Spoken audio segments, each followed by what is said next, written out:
काल माळशिरस तालुक्यामध्ये अकलूज येथे रणजितसिंह मोहिते पाटील यांनी कार्यकर्त्यांचा मेळावा घेऊन शेतकऱ्यांचा मेळावा घेऊन दिशाभूल करण्याचा जो प्रयत्न केलाय हा अत्यंत चुकीचा असून हा नौटंकीबाज आमदार आहे। वास्तविक पाहता आत्ता कुठल्याही प्रकारे कुठलेही राजकारण न करता केवळ लिकेज थांबवायसाठी अंशतः कालवा बंद करण्याचा निर्णय घेतलाय। अशा स्वरूपाची माहिती प्रशासनाने दिलेली असताना सुद्धा केवळ राजकीय आकासापोटी आणि आपल्या भावाचा होणारा पराभव पचनी पडत नसल्यामुळे आणि खासदार रणजितसिंह नाईक निंबाळकरांना कुठंच बदनाम करता येत नसल्याने असे खोटे नाट्य आरोप करून बदनाम करता येईल की काय असा प्रयत्न केला जात आहे। माझं आपल्याला या निमित्ताने जाहीर आव्हान आहे रणजितसिंह मोहिते पाटील साहेब, आपण खोटे नाट्य आरोप करण्यापेक्षा आपले वडील सन्माननीय आदरणीय उपमुख्यमंत्री विजयसिंह मोहिते पाटील हे ज्यावेळेस उपमुख्यमंत्री पदावर होते त्यावेळेस पालकमंत्री म्हणून आमचे फलटणचे सन्माननीय रामराजे नाईक निंबाळकर साहेब होते। त्यावेळेस कालवा समितीची बैठक घेऊन आपलं पाणी बारामतीला देणाऱ्यावर सही करणारे तुम्ही होता। त्यावेळेस तुम्ही का गप्प बसला? त्यावेळेस नाही तुम्हाला सुचलं? आणि तुम्ही जर शेतकऱ्याचे स्वतःला नेते म्हणता, तुम्हाला शेतकऱ्याचा कळवळा आहे म्हणता, तर शेतकऱ्याची बिलं का बुडवली? का ऊसाची पेमेंट केलेलं नाही? का कारखाने मोडून खाल्ले? का पतसंस्था मोडून खाताना शेतकऱ्यांना सांगितलं नाही तुमची ठेवीचे पैसे हे परत घ्या? आणि खरंच तुम्हाला प्रेम असेल तर आत्ताही तुम्ही हे पैसे परत देऊ शकता। तुम्हाला लोकसभा निवडणूक लढवायला पैसे आहेत पण शेतकऱ्याचे पैसे द्यायला पैसे नाहीत। आणि सगळ्यात महत्वाचं, खरंच पाणी कमी पडलंय का सयाजीराजे पार्क मधनं होणारा इन्कम कमी पडतोय आणि तिथं पाणी कमी पडणार आहे म्हणून तुम्ही ही नौटंकी करताय शेतकऱ्याच्या नावावर? आता माणूस अडाणी राहिलेला नाही, तुमची ही भूलतापा चालणार नाही। वेळीच सावध व्हा आणि योग्य भूमिका घ्या। चुकीचं वागत असाल तर तुम्हाला उघडं केल्याशिवाय राहणार नाही। आणि राहिला प्रश्न खासदार रणजितसिंह नाईक निंबाळकरांचा, तर मागच्या वेळेस खासदारकी झाल्यानंतर 15 दिवसात बारामतीचं बंद पाणी परत आणणारा खासदार रणजितसिंह नाईक निंबाळकर आहेत म्हणून त्याला जलनायक म्हणतात, म्हणून त्यांना जलनायक म्हणतात। आपण जर खरंच पाण्याच्या प्रश्नावर राजकारण करत असाल तर 22 गावं जी अकलूज तालुक्यामध्ये माळशिरस तालुक्यामध्ये होती त्या माळशिरस तालुक्यातील 22 गावांना पाणी 5 वर्षाच्या काळामध्ये रणजितदादांनी दिलं। तुमच्या पिढीजात कुणी का दिलं नाही? का विजयदादा उपमुख्यमंत्री असताना दिले नाही?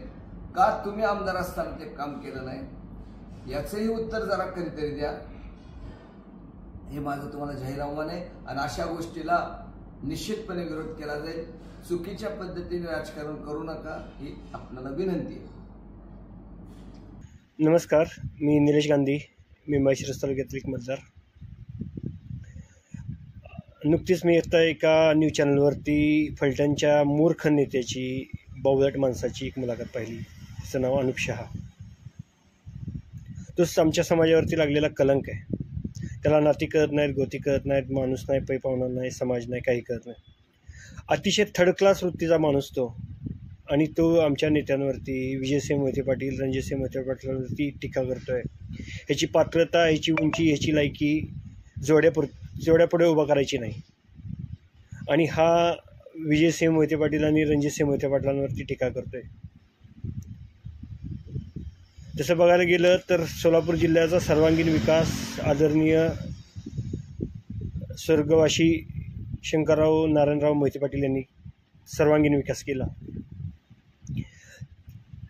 त्यांचाच वारसा पुढे चालवत आदरणीय विजयसिंह मोहिते पाटलांनी आपल्या घराण्याचं नाव राखत आणि घराण्याच्या नावाला साजेस असं कार्य सोलापूर जिल्ह्यात आणि महाराष्ट्रात केलं। आज देश पातळीवरती विजयसिंह मोहिते पाटलांचं नाव घेतलं जातं। आज भारतातल्या कुठल्याही कानाकोपऱ्यात गेलं तर आम्ही अकलूजचे म्हणून सांगितलं तर आम्ही अगदी गर्वानं आमची छाती फुलते आणि त्याच पद्धतीनं आमचं भारतातल्या कुठल्याही कानाकोपऱ्यामध्ये आमचं स्वागत केलं जातं।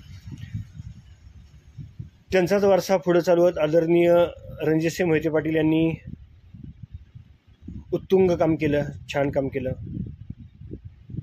राजकीय अपरिहार्यतेमुळे काही गोष्टी घडत गेल्या आणि रणजितसिंह मोहिते पाटील बॅकफुटवर गेले.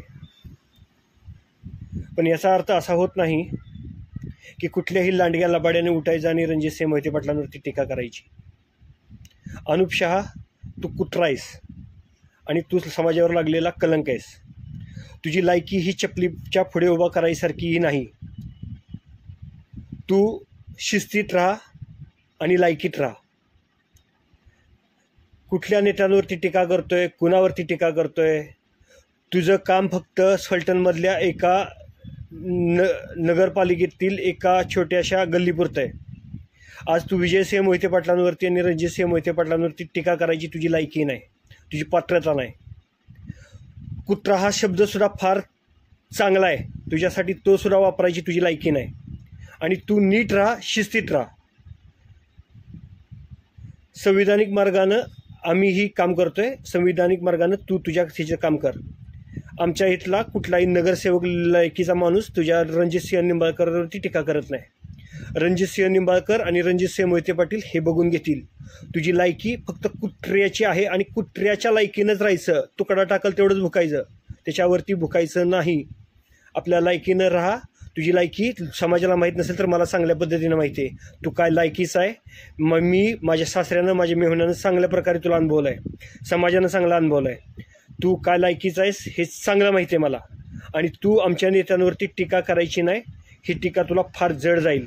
हा माझा इशारा नाही, ही माझी तुला समज आहे आणि माझी समज तू समजून घे.